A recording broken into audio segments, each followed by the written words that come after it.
I'm really excited about inFAMOUS because as a player, I am one of those people who wants to be able to just go everywhere. And when we say that it's an open world game, we mean that in 3 dimensions. We have this ability to climb over everything. It's kind of infectious. PS3 is really the only place we could have made this.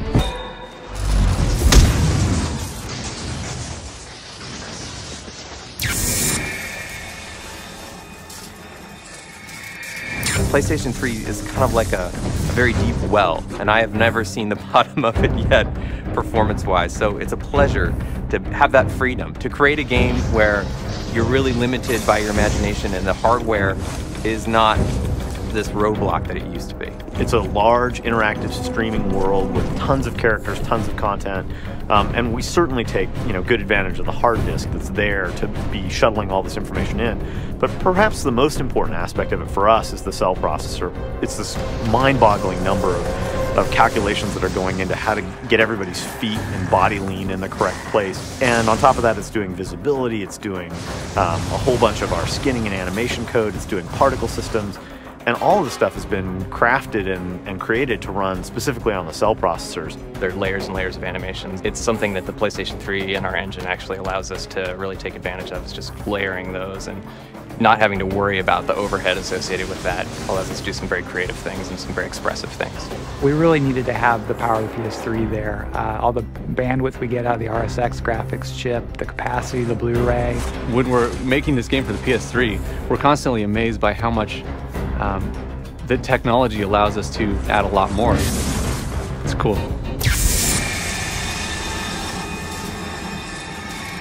From the very beginning of the game, we knew we wanted a system that allowed Cole to just kind of master the city, to climb all over it. It's a jungle gym for Cole. If it looks like you should be able to get there, you can get there. And we really made it so that you have this feeling of playing a very live, kind of agile, panther-like character who really just is capable of going everywhere. Our goal was to let you grab and climb on anything you saw, but in a real city, there are lots of things you can grab. We have a debug mode in the game where you can turn on little displays to show you everything that Cole might grab, and it's amazing. As he moves along the rooftops, there's a sort of rhythm to his actions, and as a player, you feel it. You zip along, you jump, you repulse gravity a little bit, you grab onto a bit of a building, climb up, see an enemy, blast them off the rooftop, and keep going. And it's really addictive. Cole was an urban explorer before the blast, so he already had some physical abilities to climb, and he was obviously brave enough to do it. But now that he's electrically powered, he's even more able to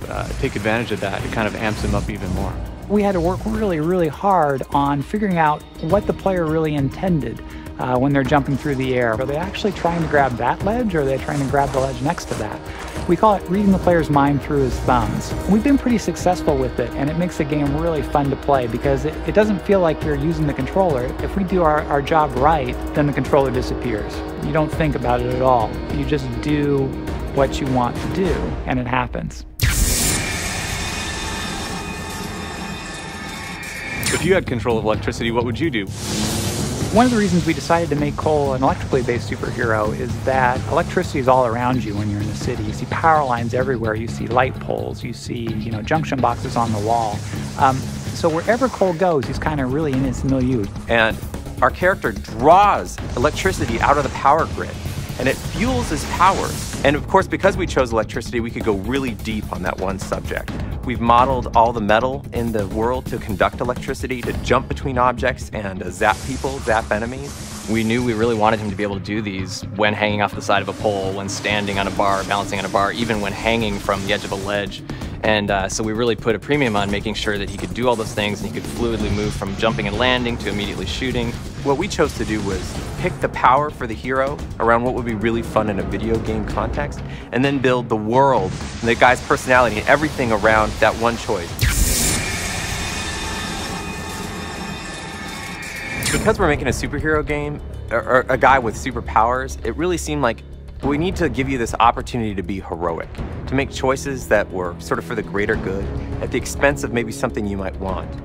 And for you to make a choice that feels heroic, you need to be given the option to be a total jerk, to be selfish. Otherwise, there is no choice.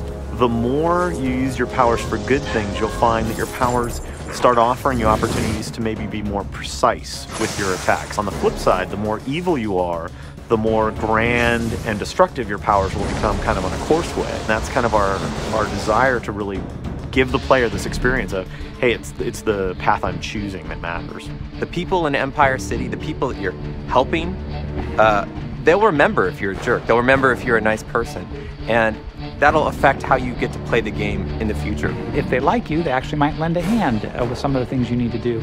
If they don't like you, well, you'll find some spontaneous mobs forming and attacking you with rocks. And the best part is that you could just shoot them with your electrical superpower and they go flying across the world.